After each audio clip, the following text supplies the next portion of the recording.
Você já se perguntou quanto tempo leva para reconhecer que a mão que diz te abençoar é a mesma que está te afundando? Eu demorei meses de terças-feiras, sentada naquela cadeira de madeira escura, diante de um homem que usava a palavra de Deus como se fosse uma chave mestra para abrir os cofres da minha vulnerabilidade.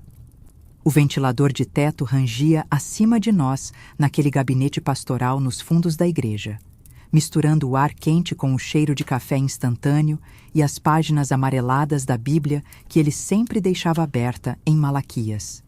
Trazei todos os dízimos à casa do tesouro. Ele lia, com aquela voz que tinha o poder de fazer o mundo desaparecer ao redor. E eu, com o coração ainda em carne viva pela morte de Jorge, me agarrava àquelas palavras como quem se agarra a um galho durante uma enchente. Olho para trás agora, com meus 72 anos, e vejo aquela mulher de 42 que fui, recém-viúva, desnorteada, com 3 filhos adolescentes e uma pensão que mal cobria as contas do mês.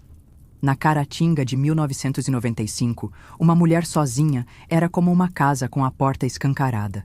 Todo mundo achava que podia entrar e opinar sobre como os móveis deveriam ser arrumados. O pastor Jerônimo chegou à nossa comunidade como uma promessa de renovação. Seu terno azul marinho bem passado e seus sapatos sempre lustrosos inspiravam uma confiança imediata. A irmã Sebastiana precisa de amparo espiritual. Ele anunciou após o culto de domingo, colocando sua mão pesada sobre meu ombro. Deus me mostrou que você tem um chamado especial neste momento de dor. As vizinhas suspiravam de admiração quando o carro dele, um Monza azul metálico, uma raridade em nossa rua de paralelepípedos, estacionava em frente à minha casa para as visitas pastorais. Dona Zulmira, da casa ao lado, chegou a dizer que eu era abençoada por receber tanta atenção do homem de Deus.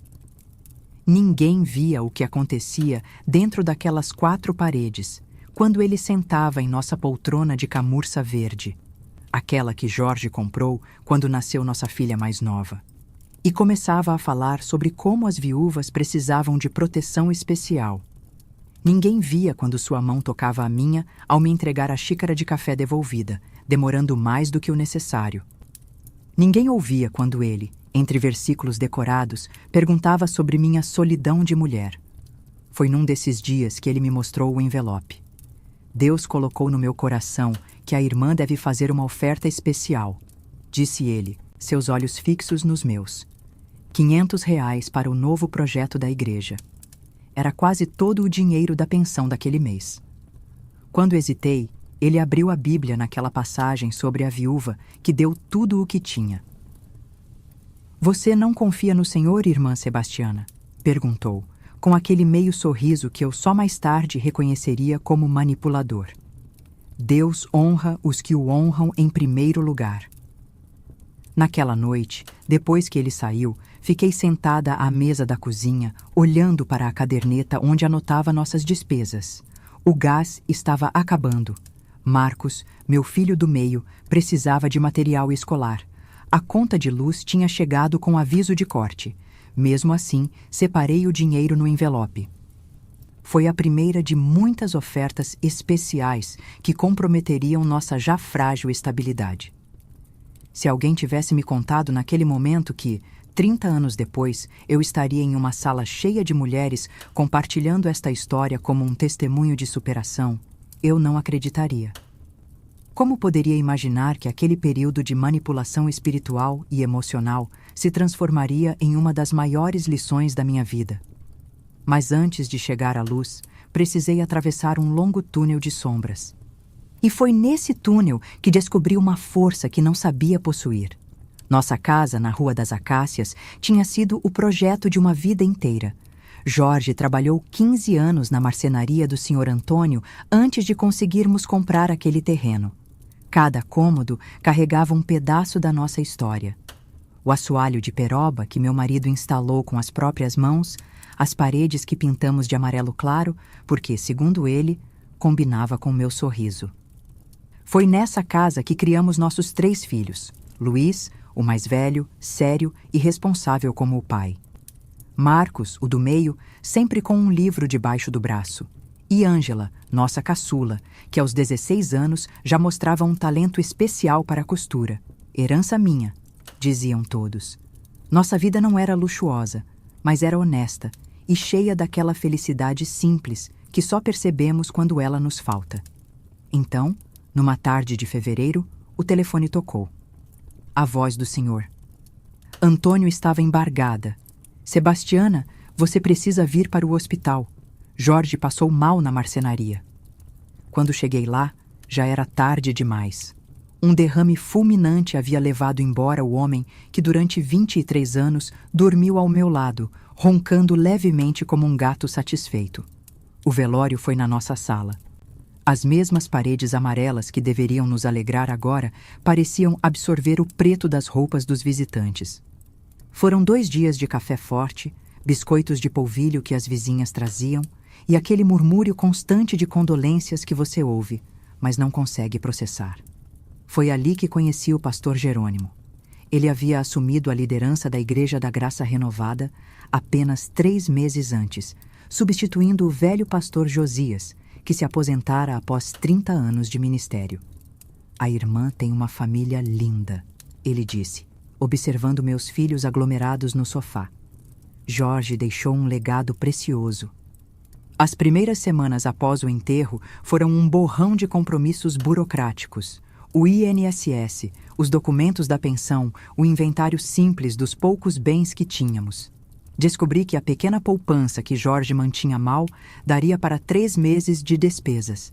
A pensão cobriria apenas o básico, e ainda assim com aperto. A rotina que conhecíamos desmoronou.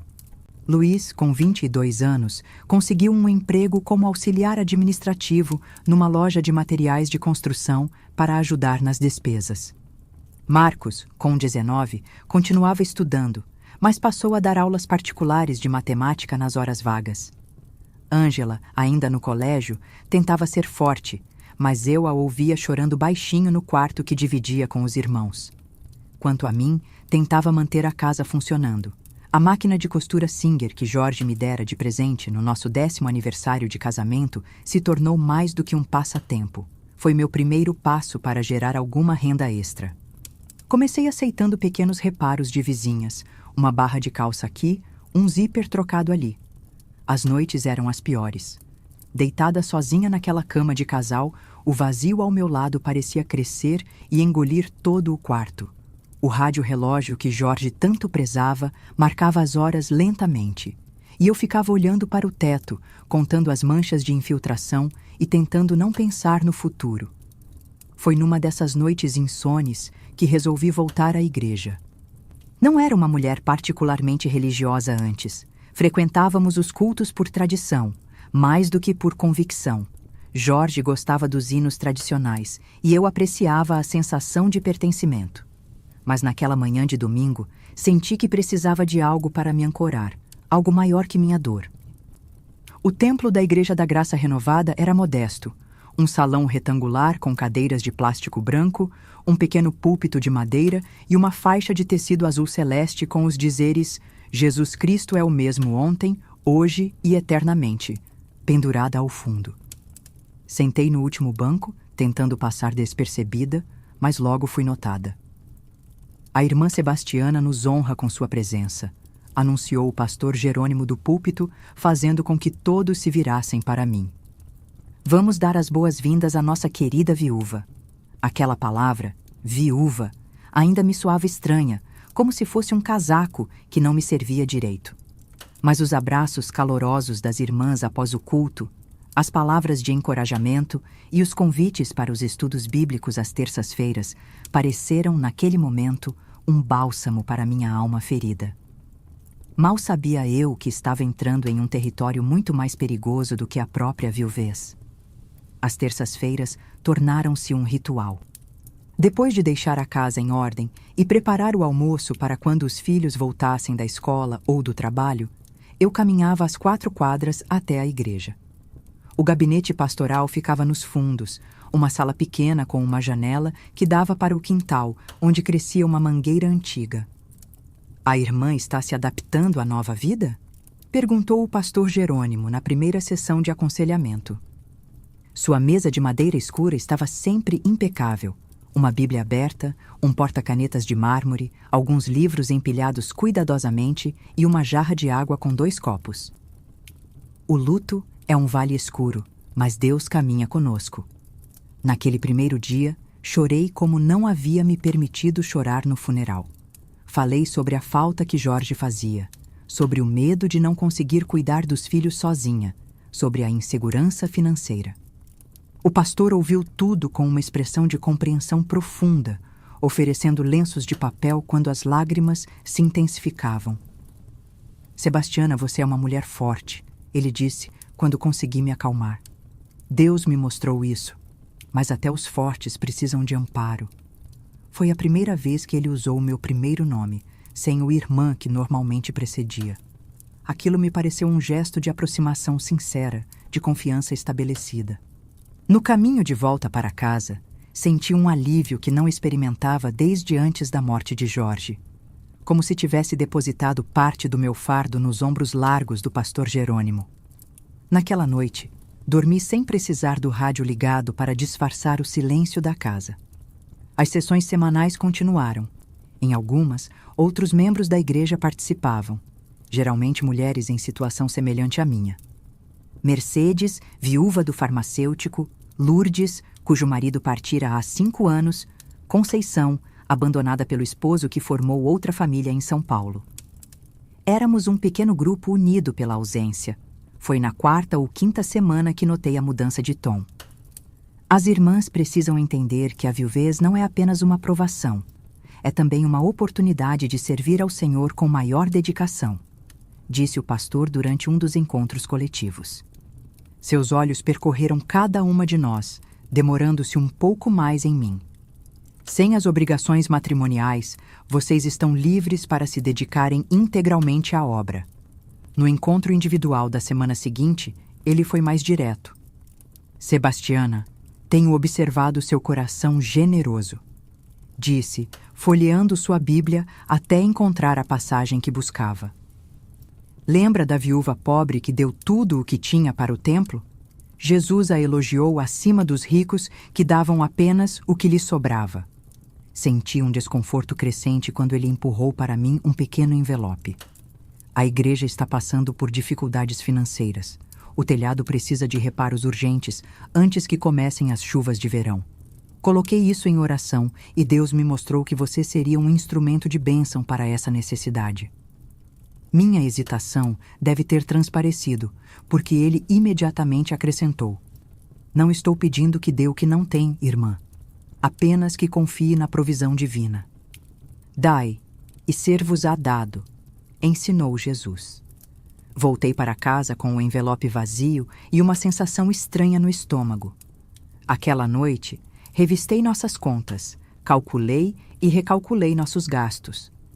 A pensão de Jorge tinha chegado 2 dias antes e depois de pagar o aluguel, a conta de luz e comprar alimentos básicos, sobravam apenas R$ 320 para passar o resto do mês. Mesmo assim, no domingo seguinte, coloquei R$ 200 no envelope e o depositei na caixa de ofertas. O sorriso aprovador do pastor Jerônimo, durante a bênção final, me trouxe uma falsa sensação de paz. Foi o início de um padrão que se repetiria com frequência cada vez maior. Primeiro, a menção casual a uma necessidade da igreja. Depois, a insinuação de que Deus havia mostrado que eu seria a solução para aquele problema específico. Por fim, a sutil mistura de elogios à minha espiritualidade com advertências sobre os perigos do apego material. A cada nova oferta especial, nossa situação financeira se deteriorava. Comecei a atrasar o pagamento de algumas contas, a racionar alimentos, a inventar desculpas para os pedidos dos filhos. O mais doloroso foi quando tive que dizer a Ângela que não poderia comprar o tecido para seu trabalho de conclusão do curso de corte e costura na escola técnica. Não tem problema, mãe, ela disse com aquele sorriso que herdara do pai. Posso usar os retalhos que sobram dos seus serviços. Seu olhar compreensivo me partiu o coração mais do que qualquer reprovação teria feito. Algo estava errado, e no fundo eu já sabia.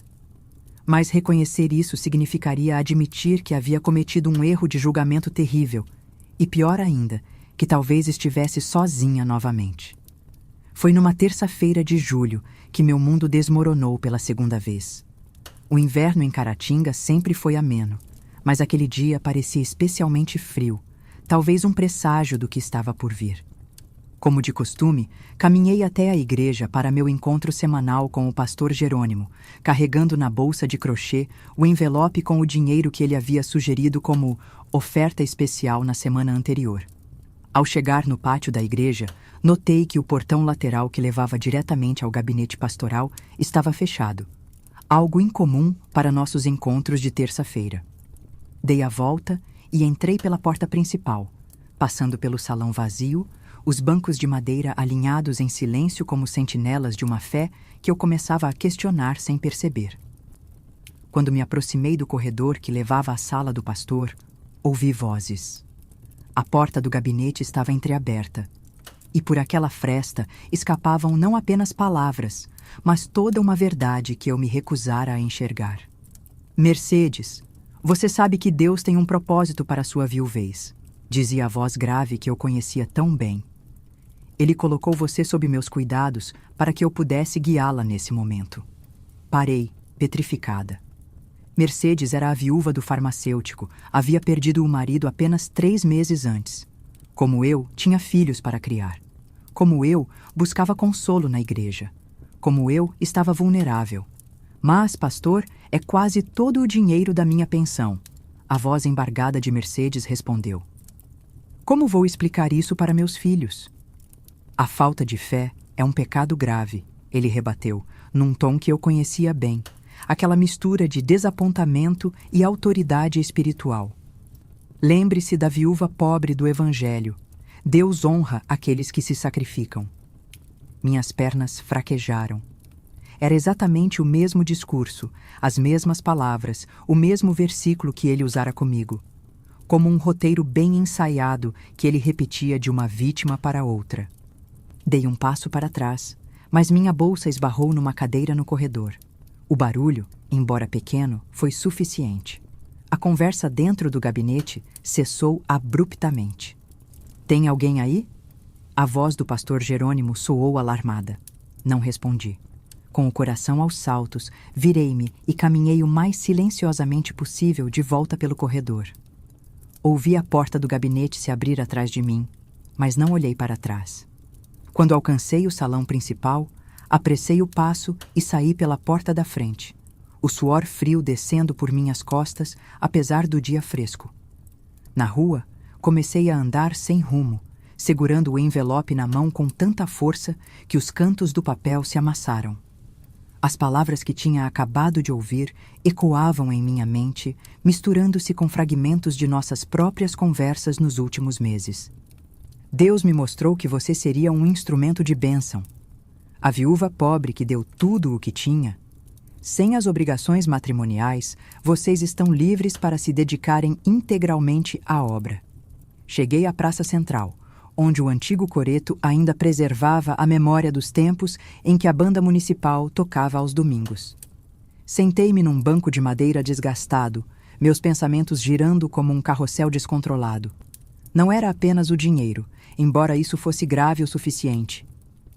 Era a manipulação espiritual, o uso das escrituras como ferramenta de controle, a exploração da minha vulnerabilidade emocional, as visitas pastorais em casa, sempre quando meus filhos estavam ausentes, os toques aparentemente inocentes que duravam mais do que deveriam, os elogios à minha aparência, apesar da idade, que me deixavam desconfortável, mas que eu justificava como gestos de atenção pastoral. Do outro lado da praça, a agência dos Correios exibia um grande relógio em sua fachada. Quase 3 da tarde, o horário em que Ângela voltaria da escola. Uma clareza súbita me atingiu como um raio. Enquanto eu estava ali, paralisada pela revelação de que havia sido enganada, minha filha voltaria para uma casa onde faltava comida na geladeira porque eu havia entregado nosso sustento a um homem que usava a palavra de Deus como isca. Levantei-me e abri minha bolsa. O envelope continha R$ 250, quase metade da pensão daquele mês. Dinheiro que deveria comprar nosso alimento, pagar nossas contas, garantir o material escolar dos meus filhos. Guardei o envelope de volta na bolsa e caminhei com passos firmes até o pequeno mercado do seu Joaquim. Comprei arroz, feijão, café, açúcar, óleo, alguns legumes e um pedaço de carne que seria suficiente para fazer uma sopa que duraria 2 dias. Ao sair, passei pela papelaria e comprei o caderno que Marcos havia pedido para suas anotações da faculdade. Naquele momento, algo se quebrou dentro de mim. Mas, ao mesmo tempo, algo muito mais forte começou a se reconstruir. O caminho de volta para casa foi como andar em meio a um nevoeiro denso. Carregava as sacolas do mercado com os braços doloridos, mas a dor física era quase bem-vinda, algo concreto para contrastar com o turbilhão interior que me consumia. Quando cheguei, a casa estava vazia. Deixei as compras sobre a mesa da cozinha e fui direto para o quarto. No armário embutido que Jorge havia construído, na última gaveta, debaixo de algumas camisetas antigas, estava uma caixinha de madeira entalhada, presente do meu falecido marido no nosso primeiro aniversário de casamento. Dentro dela, guardava recibos, documentos importantes e um pequeno caderno de anotações. Com mãos trêmulas, abri o caderno e comecei a anotar números. Quanto havia doado à igreja nos últimos meses? R$ 50 no primeiro domingo. Depois, 200 na oferta especial para o telhado, 300 para o fundo missionário, 400 para a renovação do sistema de som. Ao todo, mais de R$ 2.000 em apenas 4 meses. Uma fortuna para uma família que vivia de pensão e pequenos trabalhos de costura. Sentei-me na beirada da cama, aquela mesma onde Jorge e eu havíamos compartilhado sonhos e preocupações por mais de 2 décadas. O que ele diria se soubesse? Jorge sempre fora um homem de fé simples, mas profundamente ético. A religião que não te faz mais honesto não vale uma Ave Maria rezada pela metade, costumava dizer. As lágrimas vieram sem aviso, silenciosas a princípio, depois em soluços que sacudiam meu corpo inteiro. Não chorava apenas pelo dinheiro perdido, mas pela confiança traída, pela fé manipulada, pela ingenuidade explorada. Chorava de vergonha por não ter percebido antes, por ter permitido que minhas necessidades emocionais nublassem meu julgamento. Mãe, você está bem? Não ouvi Ângela entrar.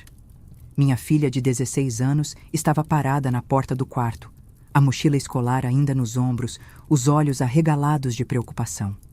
Tentei disfarçar, secando as lágrimas rapidamente com as costas das mãos. Estou bem, filha. Só lembranças do seu pai. Ela não acreditou. Aproximou-se lentamente, sentou-se ao meu lado na cama e, com uma delicadeza que partiu meu coração, apoiou a cabeça no meu ombro. Ficamos assim por alguns instantes, em silêncio, até que ela notou o caderno aberto com as anotações. São as contas da casa? Perguntou, apontando para os números. Hesitei, dividida entre o instinto de protegê-la e a necessidade de ser honesta. Ângela não era mais uma criança, e o que acontecera afetava a todos nós. São as quantias que doei para a igreja nos últimos meses, confessei finalmente, a voz baixa de vergonha. Ângela olhou para os números, depois para mim, a compreensão surgindo lentamente em seu rosto jovem. Por isso não conseguimos pagar a excursão da escola? E o material para o meu curso? Não havia acusação em sua voz, apenas uma tristeza profunda que me doeu mais do que qualquer reprovação. O pastor Jerônimo disse que eram necessidades urgentes da obra de Deus, expliquei, as palavras soando ocas e tolas ao serem pronunciadas. Ele usou passagens da Bíblia, falou sobre sacrifícios, sobre como Deus honra aqueles que dão com generosidade. E você acreditou nele, completou Ângela, não como uma pergunta, mas como uma constatação dolorosa. A vergonha que senti naquele momento foi maior do que qualquer outra que já experimentara. Não era apenas o dinheiro, era o exemplo que estava dando aos meus filhos, a lição que estavam aprendendo sobre vulnerabilidade e confiança. Sim, acreditei. Mas hoje, contei a ela sobre o que tinha ouvido no gabinete pastoral, sobre Mercedes, sobre a repetição do mesmo esquema de manipulação. Quando terminei, Ângela ficou em silêncio por longos momentos. Depois, com uma maturidade que me surpreendeu, disse: Mãe, o que o pastor fez não tem nada a ver com Deus. Tem a ver com poder e manipulação. Aquelas palavras, vindas de uma adolescente, atingiram-me com a força de uma revelação. Como eu, uma mulher adulta, não conseguira enxergar o que minha filha compreendera instantaneamente. Vamos contar aos meninos? Perguntou ela, preocupada com a reação dos irmãos. Preciso contar, respondi, sentindo um peso se formar no estômago. Não posso esconder algo que afeta todos nós. Naquela noite, depois que Luiz e Marcos chegaram do trabalho, sentei-os à mesa da cozinha junto com Ângela e contei tudo. A vergonha ardia em meu rosto enquanto expunha meus erros, minha ingenuidade, minha falha como provedora da família. Esperava repreensões, talvez até raiva, mas o que recebi foi algo completamente diferente. Luiz, sempre tão parecido com o pai na seriedade, apertou minha mão sobre a mesa e disse: Mãe, todos nós somos vulneráveis em algum momento. Ele se aproveitou disso.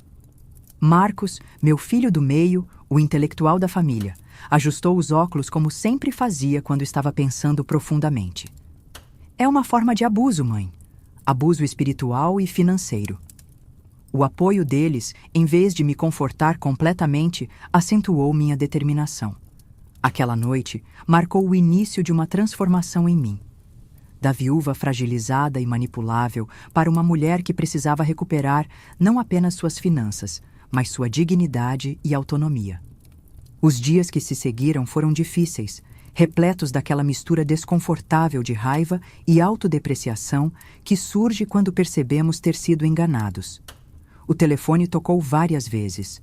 O número da igreja aparecendo no identificador de chamadas que Luiz havia insistido em instalar meses antes. Não atendi. Na quarta-feira, uma semana após minha descoberta, estava costurando o uniforme escolar de um cliente quando bateram à porta. Pela janela da sala, vi o Monza azul metálico estacionado em frente à casa. Meu coração acelerou, as mãos subitamente úmidas. Era a primeira vez que o pastor Jerônimo vinha sem aviso prévio. Sebastiana, sei que está aí. Precisamos conversar. Sua voz soou do outro lado da porta, aquele mesmo tom autoritário disfarçado de preocupação pastoral. Fiquei imóvel, a agulha da máquina de costura suspensa no ar. Graças a Deus estava sozinha, os filhos na escola ou no trabalho. Não queria confrontá-lo, não ainda. Não estava pronta. É sobre sua ausência nos cultos. A Irmandade está preocupada, continuou ele. Não é bom que uma viúva se isole. Sabemos como o inimigo ataca os solitários. Aquelas palavras, que antes teriam me movido por medo e culpa, agora soavam ocas, manipuladoras. Permaneci em silêncio até ouvir seus passos pesados se afastando, o motor do carro dando partida. Quando Marcos chegou da faculdade naquela tarde, contei-lhe sobre a visita. Meu filho, sempre ponderado, sugeriu mudarmos o número do telefone. E talvez seja melhor você não ficar sozinha em casa por um tempo, mãe, acrescentou, preocupação evidente em seus olhos escuros, tão parecidos com os do pai. Os rumores começaram a circular pela vizinhança na semana seguinte. Dona Zulmira, a mesma que antes invejava minhas visitas pastorais, parou de me cumprimentar quando nos cruzávamos na calçada. Na padaria, ouvi cochichos que cessaram abruptamente quando me aproximei do balcão. Dizem que você está afastada da igreja porque caiu em tentação, relatou Ângela com indignação após voltar da escola. Cláudia, filha da tesoureira, disse às outras meninas que o pastor comentou que você precisa de orações porque está sob ataque espiritual. A manipulação continuava, agora através da fofoca e do controle social. Em uma cidade pequena como Caratinga, a reputação era um bem precioso, especialmente para uma viúva. O isolamento era uma punição eficaz para quem ousava questionar figuras de autoridade. No domingo seguinte, recebi uma carta formal da igreja. O papel timbrado com a pomba e a cruz, símbolos que antes me traziam conforto, agora pareciam uma afronta. A carta, assinada pelo conselho de diáconos, homens que mal conhecia, mas que seguiam cegamente a liderança do pastor, expressava profunda preocupação espiritual com meu afastamento e me convocava para uma reunião de aconselhamento. Foi Luiz quem rasgou a carta em pedaços. Chega, mãe. Eles não têm autoridade sobre você. A situação financeira tornou-se mais apertada. O dinheiro perdido não voltaria, e as contas continuavam chegando. A máquina de costura, antes um complemento de renda, agora precisava se tornar nossa principal fonte de sustento. Comecei a trabalhar até mais tarde, aceitando mais encomendas, estudando novas técnicas em revistas emprestadas da biblioteca municipal. Ângela se ofereceu para ajudar depois da escola, suas mãos jovens aprendendo rapidamente o ofício que eu dominava. Marcos reorganizou seus horários de aulas particulares para poder contribuir mais. Luiz conseguiu um pequeno aumento no trabalho ao assumir responsabilidades extras. "Somos o Silva", disse ele uma noite, durante o jantar modesto que compartilhávamos. "Papai sempre disse que Silvas não desistem." O som daquela frase, um dos mantras favoritos de Jorge, trouxe lágrimas aos meus olhos, mas dessa vez eram lágrimas diferentes. Não de derrota ou vergonha, mas de uma determinação renovada. Uma tarde, enquanto organizava tecidos no pequeno espaço que havia transformado em ateliê improvisado na área dos fundos, recebi uma visita inesperada. Dona Madalena, a zeladora da igreja que trabalhava lá havia mais de 20 anos, bateu timidamente à porta dos fundos. "Posso entrar um momento, Dona Sebastiana?" pediu, olhando nervosamente para os lados como se temesse ser vista. Convidei-a a sentar-se. Ofereci café, agora racionado, mas a hospitalidade mineira persistia mesmo nos tempos difíceis. "Vim porque a senhora precisa saber", começou ela, a voz baixa, as mãos enrugadas, segurando a xícara com força. "Não é a primeira vez, nem a segunda. O que Madalena me contou naquela tarde abriu meus olhos para uma realidade ainda mais perturbadora. O pastor Jerônimo tinha um histórico de aproximações inapropriadas com viúvas e mulheres vulneráveis em outras congregações. Sua transferência para Caratinga não fora uma promoção, como ele alardeava, mas uma forma discreta de afastá-lo de problemas anteriores. "Por que ninguém faz nada?" perguntei, indignada. "Quem acreditaria em mulheres emocionalmente fragilizadas contra a palavra de um homem de Deus?" respondeu ela, com a sabedoria amarga da experiência. Quando Madalena saiu, levou consigo o último véu de dúvida que eu ainda pudesse ter. O que acontecera comigo não fora um incidente isolado, mas parte de um padrão deliberado de exploração. Naquela noite, tomei uma decisão. Não seria apenas mais uma vítima silenciosa. O ostracismo foi a primeira punição que enfrentei.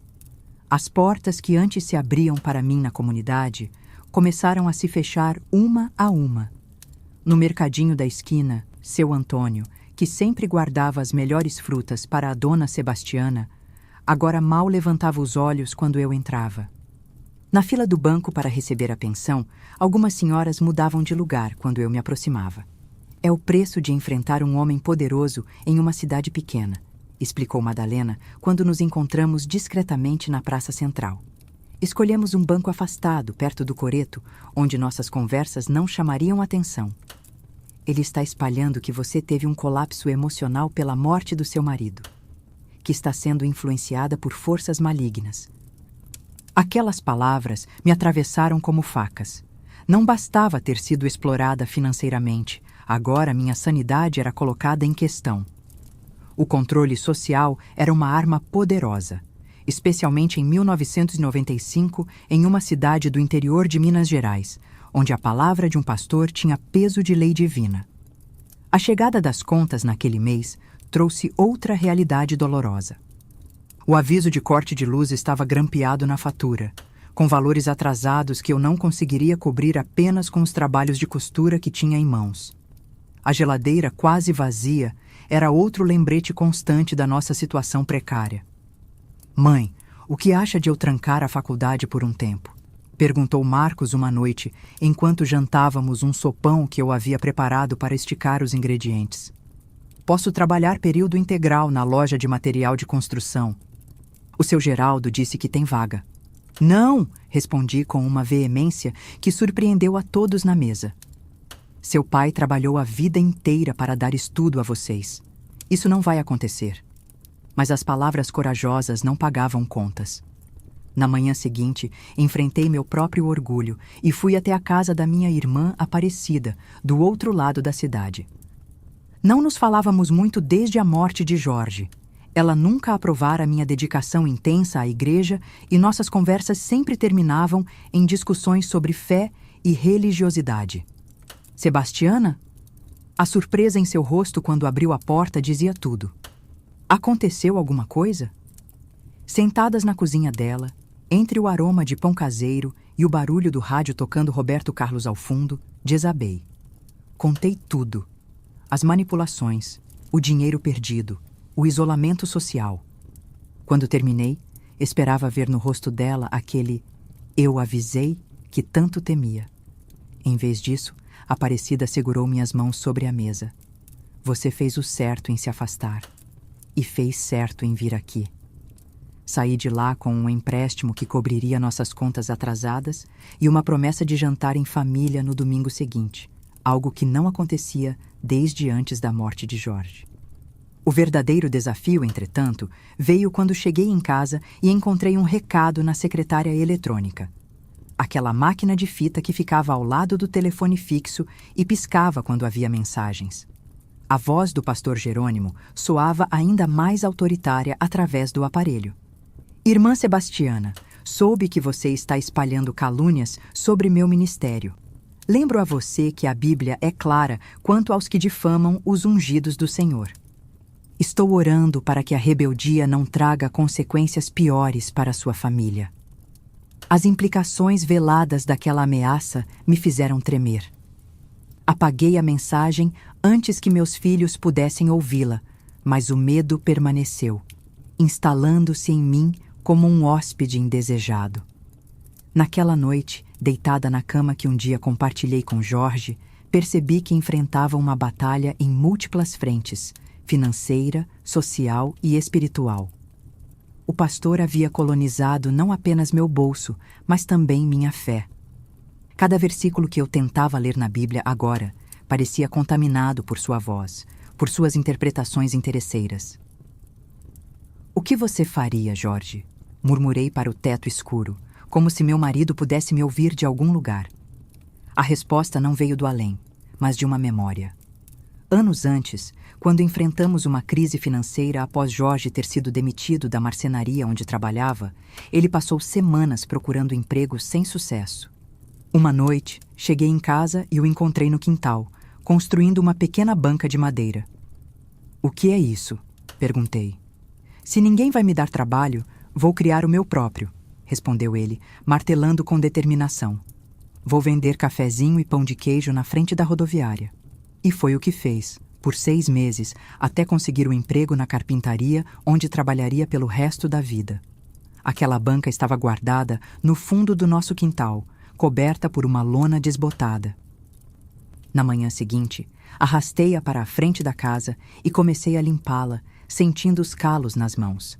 As mesmas mãos que Jorge sempre disse serem mãos de quem não sabe desistir. Era hora de criar meu próprio caminho. A primeira tentativa de recomeço veio com a banca de Jorge, que posicionei estrategicamente na calçada em frente à minha casa. Recuperei a madeira desgastada com lixa e verniz, substituí as dobradiças enferrujadas e costurei uma pequena cortina colorida para dar um toque acolhedor. "Costuras da Sebastiana, consertos e sob medida", dizia a placa pintada por Ângela, que revelou um talento artístico que eu desconhecia. Os primeiros dias foram promissores. Algumas vizinhas trouxeram roupas para ajustes, uma barra de calça aqui, um zíper quebrado ali. Pequenos trabalhos, mas que traziam algumas moedas para nossa caixa de emergências. À noite, continuava com as costuras maiores na máquina Singer que havia sido presente de casamento dos meus pais. Então, na segunda semana, notei a mudança. As clientes habituais deixaram de aparecer. Uma senhora que havia encomendado um vestido para o aniversário da neta telefonou cancelando o pedido, com uma desculpa vaga sobre mudança de planos. O fluxo de trabalho, que começava a se estabelecer, minguou subitamente. Foi Dona Conceição, uma das poucas que manteve sua lealdade, quem me explicou o motivo durante uma prova de roupa. É o pastor, Sebastiana. Ele disse no culto de quarta-feira que os fiéis não deviam apoiar negócios de pessoas que se afastaram da igreja. Falou que é como se estivessem financiando a própria apostasia. Meu coração afundou. A influência dele era maior do que eu imaginava. Estendia-se como uma sombra sobre toda a comunidade, controlando até mesmo de onde as pessoas podiam comprar seus serviços. Talvez devêssemos nos mudar, sugeriu Luiz uma noite, após encontrar rabiscos de família do pecado na porta de nossa casa. Começar em outro lugar, onde ninguém nos conhece. A ideia era tentadora. Escapar das fofocas, das portas fechadas, dos olhares de julgamento. Mas significaria também admitir derrota, deixar que ele vencesse não apenas financeiramente, mas também moralmente. Esta é nossa casa, respondi, sentindo uma determinação que surpreendeu até a mim mesma. Seu pai construiu cada prateleira, cada porta, não vamos abandoná-la. Decidimos então mudar de estratégia. Se Caratinga se fechava para nós, precisávamos ampliar nosso horizonte. Marcos sugeriu que eu oferecesse meus serviços nas cidades vizinhas. Uma vez por semana, pegávamos o ônibus para Ipatinga, onde montávamos uma pequena barraca na feira de artesanato. Era cansativo. Acordar de madrugada, carregar as sacolas pesadas com amostras e produtos, passar o dia inteiro em pé. E nem sempre compensava. Muitas vezes, voltávamos com menos dinheiro do que havíamos gastado com passagens e alimentação. Numa dessas viagens de retorno, sentada no ônibus vazio que sacolejava pela estrada de terra, permiti-me chorar de exaustão e frustração. Este não é o caminho, concluí, esfregando os olhos inchados antes de chegar em casa, para que meus filhos não percebessem meu desânimo. O verdadeiro golpe veio quando Ângela chegou da escola aos prantos. Uma colega havia dito que seu pai morrera porque Deus estava punindo nossa família por algum pecado. A crueldade daquelas palavras, plantadas sem dúvida por adultos em mentes infantis, me fez sentir como se tivesse levado um soco no estômago. Como podem usar a morte do seu pai assim? Como podem ser tão cruéis? Solucei, abraçando minha filha que parecia ter encolhido de volta à infância com aquela dor. Naquela noite, depois que os meninos foram dormir, fiz algo que não fazia há muito tempo. Peguei a velha Bíblia de Jorge, não a minha, que estava marcada com as passagens selecionadas pelo pastor Jerônimo, e abria aleatoriamente. Meus olhos caíram sobre um versículo no livro de Isaías. Nenhuma arma forjada contra ti prevalecerá. Algo naquelas palavras acendeu uma fagulha dentro de mim. A religião havia sido usada como arma contra minha família, mas talvez pudesse ser também meu escudo. Não a religião institucional, manipulada por homens com agendas próprias, mas a fé genuína que Jorge sempre cultivou. Simples, honesta, prática. Na manhã seguinte, a banca continuava vazia, mas minha determinação havia se renovado. Fiz algo que semanas antes teria considerado impossível. Peguei o caderno de telefones e comecei a ligar para antigas amigas da igreja.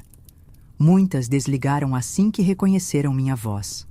Outras ouviram em silêncio desconfortável, mas algumas, poucas, porém significativas, marcaram de vir tomar um café.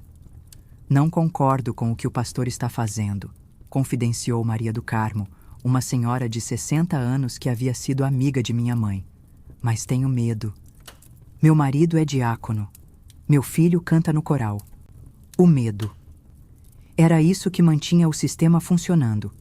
E eu havia decidido não temer mais. O telefone tocou numa manhã de quinta-feira, enquanto eu lutava com um tecido particularmente teimoso na máquina de costura. Atendi distraidamente, esperando mais uma ligação do pastor ou talvez um cancelamento de cliente. Dona Sebastiana, aqui é a Sueli, da loja de tecidos do centro. Sueli era esposa do dono da maior loja de tecidos de Caratinga, cliente fiel da igreja do pastor Jerônimo. Meu coração acelerou, antecipando mais uma rejeição. Soube que a senhora está costurando em casa, continuou ela. Minha costureira teve que se mudar para Belo Horizonte às pressas. Tenho 3 encomendas de cortinas para entregar na semana que vem. A senhora teria interesse? Fiquei em silêncio por alguns segundos, tentando processar aquela reviravolta inesperada. Por que justamente Sueli me ofereceria trabalho quando tantos me viravam as costas? Sei o que está pensando, disse ela, como se lesse meus pensamentos. Meu marido é da igreja, sim, mas minha mãe foi costureira a vida toda e me ensinou a reconhecer mãos talentosas quando as vejo. E também me ensinou que negócios são negócios, religião é religião. Aceitei o trabalho, claro. 3 conjuntos de cortinas significavam um pagamento que cobriria nossas contas do mês. Mas mais importante que o dinheiro foi a lição que aprendi. Nem todas as portas estavam fechadas. Algumas pessoas ainda conseguiam separar suas crenças pessoais de seu senso de justiça e profissionalismo. Aquele trabalho levou a outros. Sueli, satisfeita com o resultado das cortinas, recomendou-me para amigas. Logo estava costurando para famílias que nem conhecia, pessoas sem conexão com a igreja ou com os círculos sociais que eu frequentava antes. É como construir uma vida paralela, mãe, observou Marcos, enquanto me ajudava a organizar os pedidos em um caderno. Um mundo novo, onde aquele homem não tem poder sobre você. Ele tinha razão. Estava descobrindo uma Caratinga que existia além das paredes da igreja. Uma comunidade diversa, com pessoas que julgavam pelo caráter e pelo trabalho, não pela afiliação religiosa. Mas o caminho não era linear. Cada pequeno avanço parecia trazer novos desafios. Quando finalmente conseguimos normalizar nossas contas, Luiz sofreu um acidente na fábrica onde trabalhava. Nada grave, graças a Deus. Um corte profundo na mão que exigiu pontos e afastamento por 2 semanas. Mas 2 semanas sem salário significavam um novo buraco no orçamento familiar.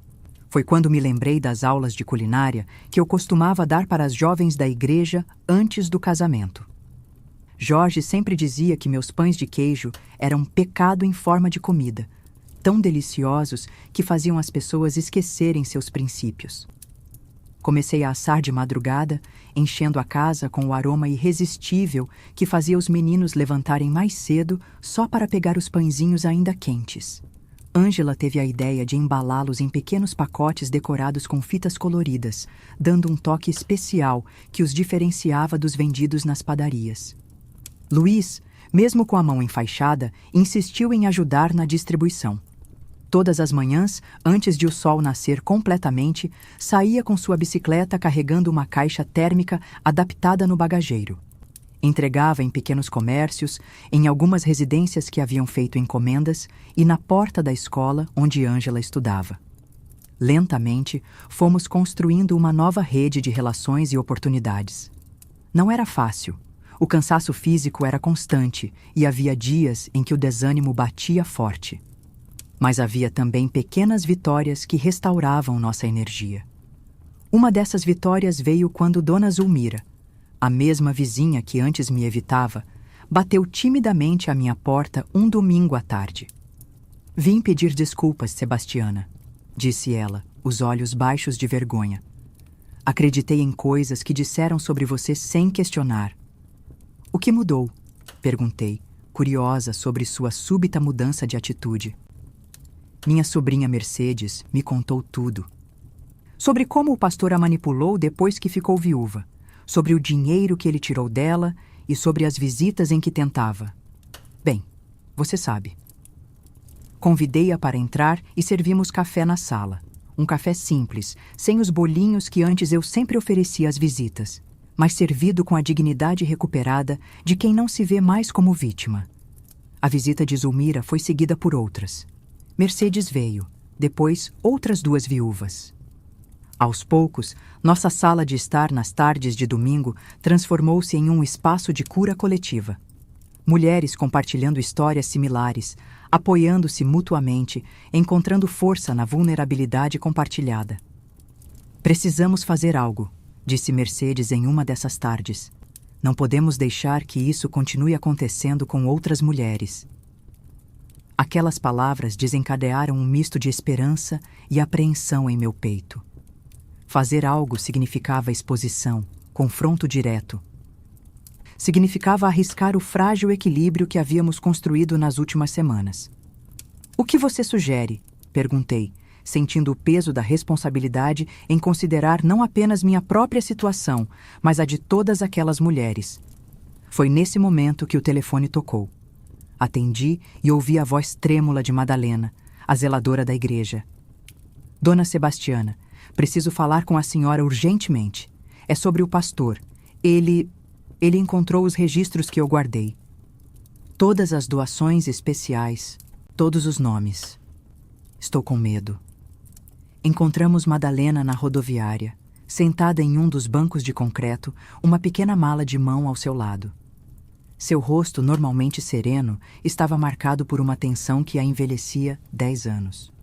Quando me viu aproximar com Marcos, levantou-se num sobressalto, olhando nervosamente ao redor, como se esperasse ser seguida.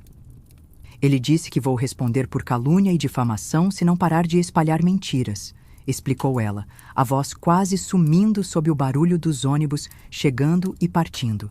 Disse que posso ser presa. Marcos, que cursava o 2º ano de Direito, interveio com firmeza. Isso é intimidação, Dona Madalena. Ele não pode processá-la por guardar registros legítimos da igreja, especialmente sendo você funcionária oficial. Convencemos Madalena a não partir para a casa da irmã em Governador Valadares como planejava. Em vez disso, convidei-a para ficar conosco por alguns dias, até as coisas se acalmarem. Nossa casa não era grande, mas improvisamos um espaço na sala que, durante o dia, funcionava como meu ateliê de costura. Na manhã seguinte, ela me mostrou os documentos que havia salvado. Pequenos recibos em papel carbono, anotações em uma agenda pessoal, até mesmo gravações em fitas cassete de algumas reuniões do conselho, onde o pastor mencionava contribuições especiais de irmãs abençoadas. Comecei a guardar isso depois do que aconteceu na igreja anterior dele, em Manhuaçu, explicou Madalena. Uma viúva perdeu quase tudo que tinha. Quando tentou denunciar, ninguém acreditou nela. Acabou se mudando, humilhada. Prometi a mim mesma que isso não aconteceria de novo. Examinando aqueles documentos na mesa da cozinha, percebi que não estávamos diante apenas de manipulações isoladas, mas de um sistema meticulosamente construído ao longo de anos. Os valores eram sempre calculados para não levantar suspeitas, grandes o suficiente para beneficiar o pastor, pequenos o suficiente para não chamar a atenção dos outros membros da igreja. "O que fazemos com isso?" perguntou Ângela, que havia se juntado a nós e olhava os papéis com uma mistura de fascínio e horror. "Entregamos à polícia", sugeriu Luiz sem hesitação. Mas Marcos, sempre mais cauteloso, apontou as complicações. "Precisamos pensar bem. É nossa palavra contra a dele. Um pastor respeitado contra um grupo de mulheres emocionalmente vulneráveis. É assim que ele vai nos retratar." Ele tinha razão. Em 1995, em uma cidade conservadora do interior, denúncias contra figuras religiosas raramente eram bem-sucedidas. Haveria constrangimento, exposição pública, mais sofrimento para as mulheres envolvidas. E sem garantia de justiça. Foi Mercedes quem sugeriu uma abordagem diferente quando nos reunimos naquele domingo. E se levarmos isso não à polícia local, mas à liderança regional da denominação? Eles têm interesse em proteger a imagem da igreja como um todo. A ideia fez sentido. A igreja do pastor Jerônimo era parte de uma denominação maior, com sede em Belo Horizonte. Se conseguíssemos apresentar nosso caso de maneira adequada, talvez a própria instituição religiosa tomasse providências. "Preciso ir a Belo Horizonte então", concluí. "Falar pessoalmente com alguém da liderança." A decisão não foi fácil. Viajar significava gastar dinheiro que não tínhamos, deixar o trabalho de costura em atraso, expor-me ainda mais. Mas a alternativa, permitir que aquele homem continuasse explorando mulheres vulneráveis em nome de Deus, era insuportável. Vendemos alguns móveis que ainda restavam da época em que a situação financeira era melhor. Minha irmã Aparecida emprestou o que faltava. Uma semana depois, estava no ônibus para Belo Horizonte, com uma pasta contendo cópias dos documentos de Madalena e cartas assinadas por 5 mulheres relatando suas experiências com o pastor Jerônimo. Enquanto a paisagem de montanhas mineiras passava pela janela, ensaiei mentalmente o que diria, como me apresentaria, como contaria nossa história sem parecer uma mulher amargurada ou vingativa. Precisava ser forte, articulada, convincente. Não estava ali apenas por mim, mas por todas nós. Não contava, porém, com a rapidez com que as notícias viajam, mesmo em uma época sem internet ou celulares. Quando cheguei à sede da denominação em Belo Horizonte, um prédio imponente de concreto e vidro no centro da cidade, deparei-me com uma recepção glacial. "A senhora é Sebastiana Silva, de Caratinga?" perguntou a secretária, seu tom deixando claro que meu nome não evocava boas impressões. "O superintendente regional já está ciente da sua visita. Parece que houve uma ligação do pastor Jerônimo esta manhã." Meu estômago afundou. Ele havia se antecipado, preparado o terreno, apresentado sua versão primeiro. Fui conduzida a uma sala de espera, onde aguardei por quase 2 horas, observando o vai e vem de pastores e funcionários que me lançavam olhares curiosos ou desconfiados. Quando finalmente fui chamada ao escritório do superintendente, um homem de meia-idade com óculos de armação dourada e uma Bíblia aberta sobre a mesa, percebi imediatamente pelo seu olhar que a batalha seria mais difícil do que eu havia imaginado. "Senhora Silva", começou ele, sem se levantar ou estender a mão, "o pastor Jerônimo nos contou sobre a situação em Caratinga. Lamento que tenha feito esta viagem desnecessária." Senti meu rosto esquentar. "O senhor já decidiu que minha viagem é desnecessária antes mesmo de ouvir o que tenho a dizer?" Ele pigarreou, visivelmente desconfortável com meu questionamento direto.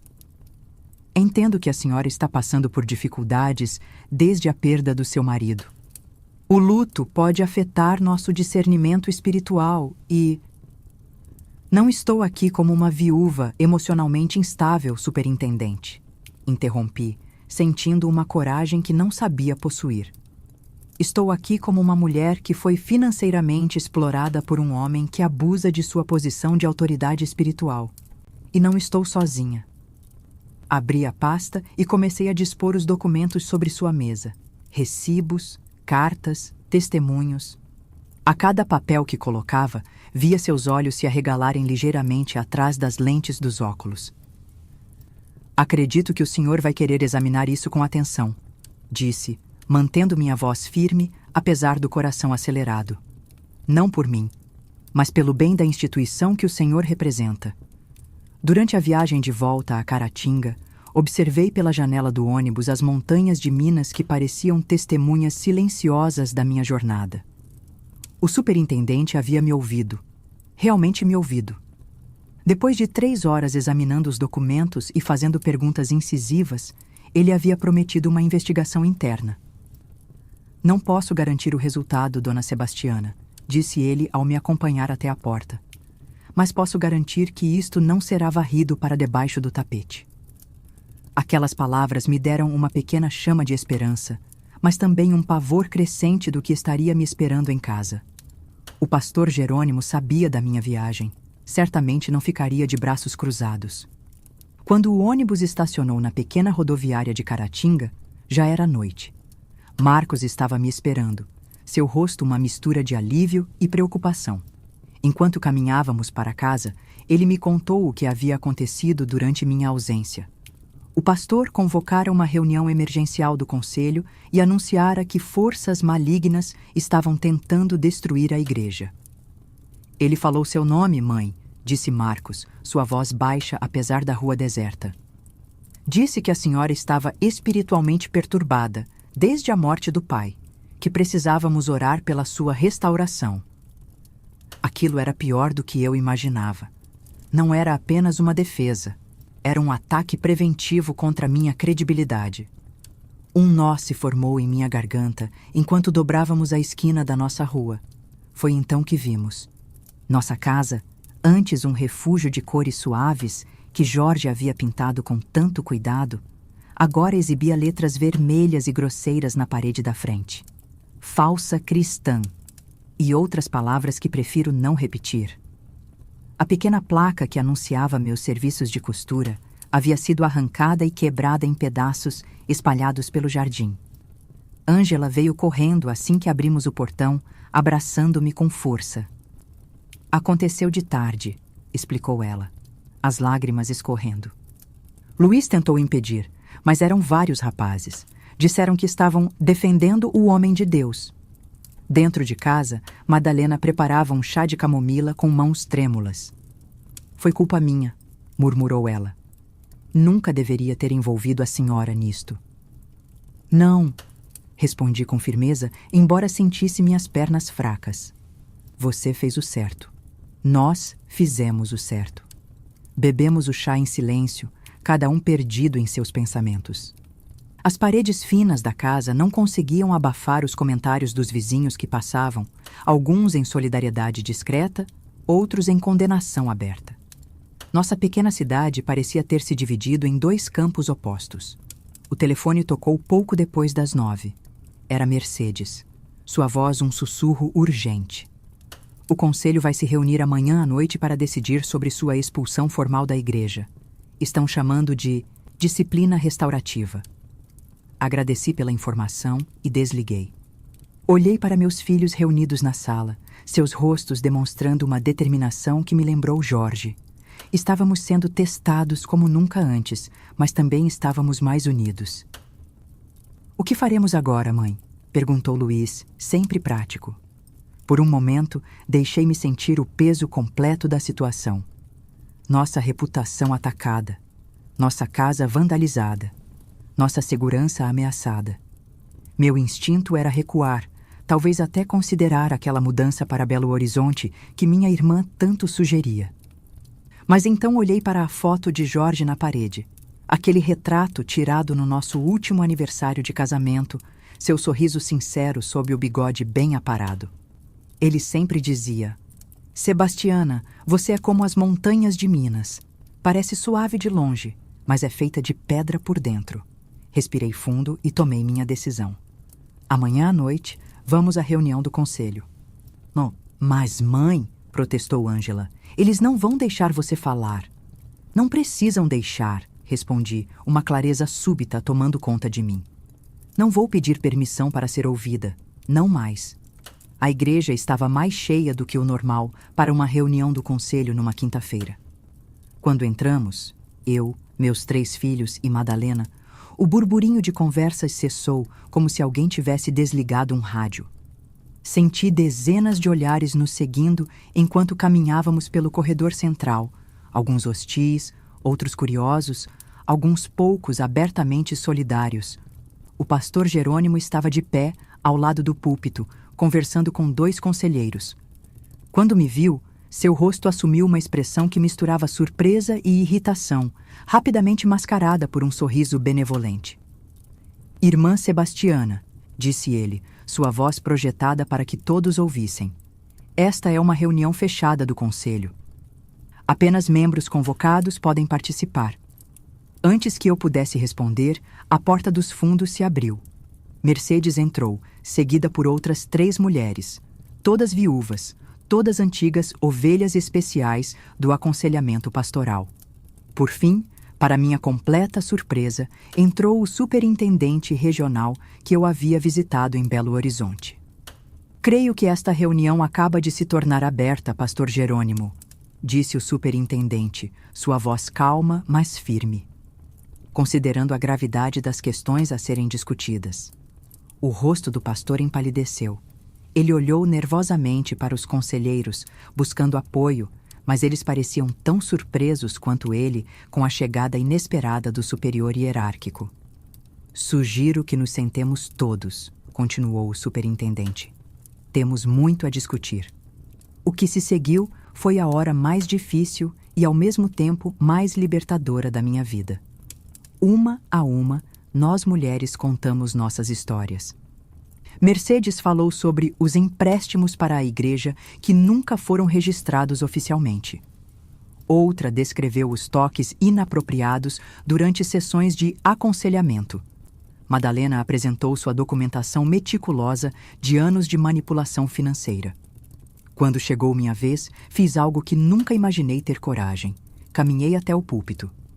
Aquele lugar que sempre me pareceu tão intimidador, reservado apenas para homens chamados por Deus, agora recebia meus braços apoiados em suas bordas de madeira. Não estou aqui para acusar, comecei, minha voz inicialmente trêmula, mas ganhando firmeza a cada palavra. Estou aqui para recuperar algo que me foi tirado além do dinheiro, minha dignidade. Quando perdi Jorge, perdi meu chão. Busquei apoio espiritual e encontrei exploração. Busquei conforto e encontrei manipulação. Olhei diretamente para o pastor que mantinha os olhos baixos. Acreditei quando me disseram que Deus queria meu sacrifício financeiro, mesmo quando isso significava tirar comida da mesa dos meus filhos. Acreditei quando sugeriram que meu luto era falta de fé. Acreditei quando insinuaram que precisava de um homem de Deus para me guiar. Fiz uma pausa, sentindo cada olhar da congregação sobre mim. Hoje não estou pedindo justiça apenas para mim. Estou falando por cada mulher que foi levada a acreditar que sua vulnerabilidade era uma oportunidade para exploração. Por cada viúva que foi convencida de que sua dor era moeda de troca por falso conforto espiritual. Foi então que aconteceu algo que jamais esquecerei. Uma senhora idosa na terceira fileira, Dona Jurema, que raramente falava nas reuniões, levantou-se com dificuldade, apoiada em sua bengala. Também tenho algo a dizer, anunciou ela, sua voz frágil, mas determinada. Aconteceu comigo há 4 anos. Como um dique rompendo após anos de pressão contida, mais vozes se juntaram. Mulheres que nunca haviam compartilhado suas histórias, acreditando serem casos isolados, agora reconheciam um padrão perturbador que se estendia muito além do que imaginávamos. O pastor Jerônimo tentou interromper, alegando difamação e conspiração. Mas sua voz, antes tão poderosa e convincente, agora soava pequena diante do coro de testemunhos. "Chega!", declarou finalmente o superintendente, levantando-se. "Pastor Jerônimo, entregue suas credenciais. Agora." Um silêncio absoluto tomou conta do templo quando o pastor, mãos trêmulas, retirou do bolso a carteira ministerial que tanto exibia com orgulho. Deixamos a igreja naquela noite sob um céu estrelado de abril, respirando como quem emerge de um mergulho profundo. O superintendente havia anunciado o afastamento imediato do pastor Jerônimo, pendente uma investigação mais ampla. Também garantiu que cada caso de exploração financeira seria revisado, com possibilidade de restituição. A senhora demonstrou uma coragem extraordinária, disse-me ele ao nos despedirmos no estacionamento. Muitas igrejas prefeririam abafar o caso para evitar escândalo, mas isso apenas perpetua o ciclo de abuso.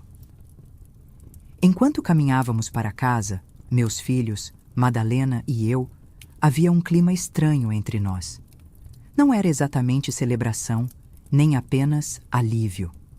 Era algo mais profundo, como se tivéssemos atravessado juntos um rio turbulento e agora olhássemos para trás, ainda molhados e ofegantes, mas seguros na outra margem. "Estou orgulhoso da senhora, mãe", disse Marcos, segurando minha mão como fazia quando era pequeno e atravessávamos a rua movimentada. O pai também estaria. Aquelas palavras foram como um bálsamo para meu coração. Por tanto tempo, me perguntei se estava honrando a memória de Jorge, se estava sendo o pilar que nossa família precisava. Naquele momento, senti que sim, mas a manhã seguinte trouxe a dura realidade das consequências. Nossa caixa de correio estava repleta de bilhetes, alguns de apoio, outros de condenação. O telefone tocava constantemente, ora com palavras de solidariedade, ora com silêncio hostil do outro lado da linha. Alguns clientes cancelaram suas encomendas de costura, não querendo se associar com a mulher que destruiu a reputação do pastor. Outros, porém, apareceram pela primeira vez, trazendo pequenos trabalhos e palavras gentis. As pessoas escolhem lados, comentou Luiz, enquanto colávamos um pedaço de cartolina na janela quebrada da sala, resultado de uma pedra arremessada durante a madrugada. E muitas vezes escolhem baseadas não na verdade, mas no que é mais confortável acreditar. Era uma observação perspicaz para um jovem de 20 anos. De fato, era mais confortável para muitos acreditar que éramos nós, as mulheres, que mentíamos, que exagerávamos, que confundimos gentileza pastoral com segundas intenções. Era mais fácil do que questionar a integridade de um sistema inteiro que permitia tais abusos. Na tarde do domingo seguinte, relutei em ir à igreja. Parte de mim temia o confronto, os olhares, os comentários sussurrados. Mas outra parte sabia que não comparecer seria como admitir que não pertencíamos mais àquele espaço. Vamos juntos, insistiu Ângela, já vestida com seu melhor vestido azul. Não fizemos nada errado, mãe. A igreja estava mais vazia que o normal. Um pastor visitante, enviado pela sede regional, conduziu um culto simples, centrado em passagens sobre verdade, justiça e reconciliação. Durante o momento de comunhão, notei que algumas pessoas evitavam sentar perto de nós, enquanto outras faziam questão de vir cumprimentar-nos. Mercedes veio sentar-se ao meu lado no banco de madeira, sua mão buscando a minha em um gesto silencioso de solidariedade. Do outro lado da nave, Dona Jurema acenou discretamente, um pequeno sorriso em seu rosto enrugado. Ao final do culto, enquanto a congregação se dispersava, o pastor visitante me chamou de lado. O superintendente me contou o que aconteceu, disse ele, sua voz baixa, mas clara. Quero que saiba que a igreja está tomando medidas para que isso não se repita. Novas políticas de transparência financeira, melhor supervisão pastoral, canais de denúncia. Assenti, grata pela informação, mas ciente de que sistemas só mudam quando as pessoas dentro deles mudam primeiro. Sabe, continuei, encontrando palavras para algo que estava processando há dias.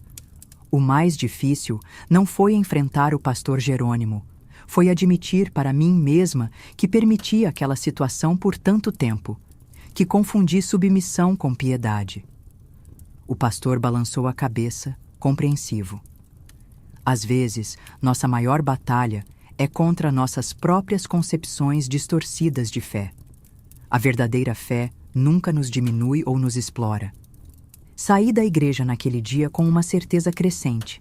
Nossa jornada de cura estava apenas começando. Mas agora caminhávamos em direção à luz, não mais nas sombras do medo e da manipulação. 30 anos se passaram desde aquela noite na igreja. Hoje, aos 72 anos, sentada na varanda da mesma casa na Rua das Acácias, vejo o mundo com olhos muito diferentes dos que tinha aos 42. As mãos que seguram esta xícara de chá têm mais rugas e manchas, mas também carregam uma força que nem sempre reconheci. Muitas vezes me perguntam se guardo rancor. A verdade? Por muito tempo, sim.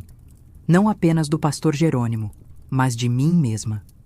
Como pude ser tão cega? Como não percebi os sinais? Como permiti que alguém manipulasse não apenas minha fé, mas minha vulnerabilidade? O processo de perdão foi gradual, como um rio lento que vai polindo as pedras do leito com paciência. Primeiro, precisei perdoar a mim mesma. Entender que viúvas recentes, especialmente naquela época, carregavam uma fragilidade particular. A sociedade nos tratava como pessoas incompletas, como se a morte do marido tivesse levado também nossa capacidade de discernimento. Lembro-me de uma tarde, cerca de 2 anos depois do confronto na igreja, quando estava arrumando o antigo quarto de Jorge para transformá-lo em meu ateliê de costura. Encontrei, no fundo de uma gaveta, os recibos das ofertas especiais que eu havia feito sob pressão do pastor Jerônimo. Sentei-me no chão, aqueles papéis amarelados nas mãos, e chorei. Não de tristeza, mas de uma compreensão profunda de como havia sido manipulada em meu momento mais vulnerável. Mãe, era Ângela parada na porta, agora uma jovem adulta terminando a faculdade de psicologia. Está tudo bem? Mostrei a ela os recibos. Ela sentou-se ao meu lado, passando o braço ao redor dos meus ombros. Sabe o que aprendi nas aulas sobre trauma? Disse ela. Que ser vítima de manipulação não significa ser fraca. Significa que você confiou em alguém que tinha o dever moral de honrar essa confiança e não o fez. Aquelas palavras foram um ponto de virada para mim. Aos poucos, fui desatando os nós que prendiam minha autoestima à vergonha daquele período. Compreendi que minha fé não estava errada. Errado estava o uso que fizeram dela. Os anos seguintes trouxeram muitas mudanças em nossa comunidade. A igreja passou por uma reestruturação completa. Novas lideranças, mais transparência, grupos de apoio específicos para pessoas em situação de vulnerabilidade. Mercedes e eu, junto com outras mulheres, fomos convidadas a participar de um conselho consultivo que trabalhava diretamente com a nova direção. Meu negócio de costura prosperou modestamente. Comecei fazendo pequenos concertos, depois vestidos para festas, enxovais para recém-nascidos. Quando Marcos casou, foi com um vestido costurado por minhas mãos que sua noiva caminhou até o altar. Um momento de cura para toda a nossa família. Nunca mais soube diretamente do pastor Jerônimo. Dizem que foi transferido para uma cidade distante, depois afastado definitivamente do ministério. Embora parte de mim quisesse ver uma punição mais severa, com o tempo entendi que o verdadeiro aprendizado estava em garantir que outras Sebastianas, Mercedeses e Juremas não passassem pelo mesmo. Em 2005, 10 anos após aqueles eventos, recebi uma carta anônima. Pela caligrafia trêmula e escolha de palavras, suspeitei que fosse dele. Um pedido de perdão, não direcionado especificamente a mim, mas a todas que havia magoado. Guardei a carta numa caixa, junto com outras lembranças daquela época. Não respondi, mas senti um peso sendo levantado de meus ombros. Meus filhos seguiram seus caminhos. Luiz tornou-se engenheiro e mudou-se para São Paulo. Marcos abriu uma marcenaria, continuando o legado do pai. Ângela formou-se psicóloga e hoje trabalha com mulheres em situação de vulnerabilidade. Quando me perguntam se estou orgulhosa, respondo que sim, não apenas por suas conquistas profissionais, mas pelo caráter que desenvolveram mesmo nas circunstâncias mais difíceis. A perda de Jorge continua sendo uma cicatriz em meu coração. Há dias em que ainda converso com sua fotografia na cômoda. Conto sobre os netos que ele não conheceu, sobre as pequenas alegrias e tristezas cotidianas. Mas aprendi que o amor verdadeiro não desaparece com a morte. Transforma-se, adapta-se, encontra novos caminhos para se manifestar. Uma das maiores lições que aprendi foi sobre a natureza da fé genuína. Ela não te diminui, te expande. Não te explora, te liberta. Não te isola, te conecta. Por anos, confundi submissão com devoção, sacrifício financeiro com espiritualidade, silêncio com respeito. Hoje sei que Deus não está nos gestos grandiosos ou nas ofertas exorbitantes, mas na pequena coragem diária de ser autêntica, de defender a verdade, de proteger os vulneráveis. Nas manhãs de terça-feira, recebo um grupo de mulheres para café e costura na sala dos fundos desta casa. Chamamos carinhosamente de Círculo de Retalhos, porque ali, entre tecidos coloridos e histórias compartilhadas, recompomos partes de nós que foram fragmentadas por experiências difíceis. Não somos um grupo religioso oficial, mas há ali uma espiritualidade genuína que transcende denominações e dogmas. Olhando para trás, vejo que aquela versão mais jovem de mim, devastada pela viuvez e manipulada em sua vulnerabilidade, nunca imaginou chegar onde estou hoje. A dor e a humilhação que senti pareciam definitivas, intransponíveis. Mas a vida tem uma maneira peculiar de nos surpreender com nossa própria resiliência. Há algumas semanas, recebi uma visita inesperada. Uma jovem mulher, por volta dos 40 anos, parou hesitante diante do meu portão enquanto eu regava gerânios. Apresentou-se como Cristina, filha do pastor Jerônimo. Meu coração acelerou, décadas de emoções complexas ressurgindo em segundos. "Posso conversar com a senhora por alguns minutos?" perguntou ela, os olhos baixos revelando um nervosismo evidente. Convidei-a para entrar e preparei um café na cozinha que testemunhou tantos capítulos da minha vida. Sentamos à mesa, aquela mesma onde assinei cheques que comprometiam o futuro da minha família. "Meu pai faleceu há 2 meses", disse ela finalmente. "Enquanto organizava seus pertences, encontrei diários, e seu nome aparecia várias vezes." Cristina contou que cresceu observando o pai dividido entre 2 personas, o pastor respeitado na comunidade e o homem atormentado em casa. Depois do escândalo em Caratinga, a família mudou-se para o interior do Rio Grande do Sul. Jerônimo nunca mais conseguiu uma posição como pastor titular, apenas substituições temporárias e trabalhos periféricos. Nos últimos anos, ele falava muito sobre arrependimento e redenção, continuou ela, retirando um envelope da bolsa. "Encontrei isto endereçado à senhora, mas nunca enviado." Com mãos trêmulas, abri o envelope amarelado pelo tempo. Era uma carta de confissão completa, assumindo cada manipulação, cada abuso de confiança, cada exploração financeira. Nas últimas linhas ele escrevia: "Não espero seu perdão, Sebastiana. Apenas que saiba que sua coragem naquela noite salvou mais vidas do que você imagina, inclusive, talvez, a minha própria alma." "Não vim pedir que perdoe meu pai", disse Cristina, notando minha emoção. "Vim porque precisava conhecer a mulher que teve a coragem que minha mãe nunca conseguiu ter." Naquele momento, percebi uma verdade profunda. Histórias de manipulação e abuso raramente têm apenas uma vítima. Havia toda uma família afetada, uma esposa silenciada, filhos confusos entre a imagem pública e a realidade privada de seu pai. Quando Cristina se despediu, algo se completou dentro de mim. Não era apenas sobre perdão ou encerramento. Era sobre compreender o impacto de nossas escolhas além do horizonte imediato que conseguimos enxergar. Se você está me ouvindo agora e se identifica com qualquer parte desta história, quero que saiba de algo fundamental. Sua intuição é uma bússola poderosa. Quando algo parece errado, mesmo que todos ao seu redor digam o contrário, confie nesse sentimento.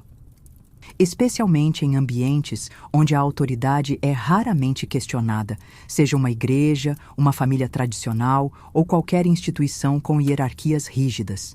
Não importa a sua idade, aos 20, 40 ou 70 anos, nunca é tarde para estabelecer limites. Nunca é tarde para dizer não. Nunca é tarde para reconhecer que seu valor como pessoa não está vinculado à sua utilidade para os outros ou à sua capacidade de sacrifício. A manipulação espiritual é particularmente cruel, porque usa o que há de mais sagrado em nós, nossa fé, nossa esperança, nossa busca por significado, como ferramentas de controle. Reconhecê-la não significa abandonar suas crenças, mas sim purificá-las dos elementos tóxicos que possam ter se infiltrado nelas. Quando perdi Jorge em 1995, achei que minha vida tinha acabado. O luto me deixou vulnerável a pessoas que viram nessa fragilidade uma oportunidade, não uma responsabilidade. Mas hoje entendo que aquela perda, por mais dolorosa que tenha sido, não definiu meu destino. Minhas respostas a ela sim. Há poucos dias, minha neta Mariana, que acaba de completar 16 anos, me encontrou olhando antigas fotografias no álbum de família. "Vovó, qual foi a coisa mais difícil que a senhora já fez na vida?" perguntou ela, curiosa sobre as imagens do passado. Refleti por um momento antes de responder. Aprender a diferenciar entre respeito e submissão. Entender que questionar a autoridade nem sempre é rebeldia. Às vezes, é autopreservação. Ela assentiu com aquela sabedoria peculiar dos jovens que ainda não foram totalmente formatados pelas convenções sociais. "E a mais importante", continuou ela, Perceber que nossas histórias mais dolorosas, quando compartilhadas, podem ser a tábua de salvação para alguém que ainda está lutando contra as mesmas ondas que quase nos afogaram. É por isso que, aos 72 anos, decidi compartilhar esta história. Não para expor feridas antigas ou buscar vindicação tardia, mas porque sei que em algum lugar, talvez até mesmo assistindo a este vídeo, existe alguém passando pelo que passei. Alguém questionando sua própria sanidade porque aqueles em posição de autoridade estão distorcendo sua realidade. Alguém sacrificando seu bem-estar em nome de uma falsa espiritualidade. Quero dizer a essa pessoa: você não está sozinha. Sua voz importa, sua intuição tem valor, e existe um caminho para além da manipulação, um caminho de autodescoberta, de fé purificada, de comunidade autêntica. A vida após os 50, 60 ou 70 anos não é um epílogo, é um novo capítulo, muitas vezes o mais rico e significativo de todos. Um capítulo onde a sabedoria adquirida nas batalhas anteriores se transforma em luz para guiar outros caminhantes. Hoje, quando me perguntam se sou feliz, respondo com uma certeza tranquila: sim. Não porque minha vida foi perfeita ou livre de dores, mas porque aprendi a transformar cicatrizes em pontes. Porque entendi que ser forte não significa nunca cair, mas sim levantar-se uma vez mais, trazendo consigo todos aqueles que conseguir alcançar com suas mãos. O verdadeiro milagre, descobri, não está em nunca sofrer quedas, mas em nos reerguermos diferentes, mais sábios, mais compassivos, mais autênticos do que éramos antes. E isso, meus queridos, é uma graça disponível para todos nós, em qualquer idade, em qualquer circunstância. Quer um cuidado especial? No primeiro comentário fixado, você pode baixar gratuitamente o nosso e-book exclusivo com receitas de chás tradicionais das avós. Um presente feito com muito carinho para aquecer seu coração. Aproveite!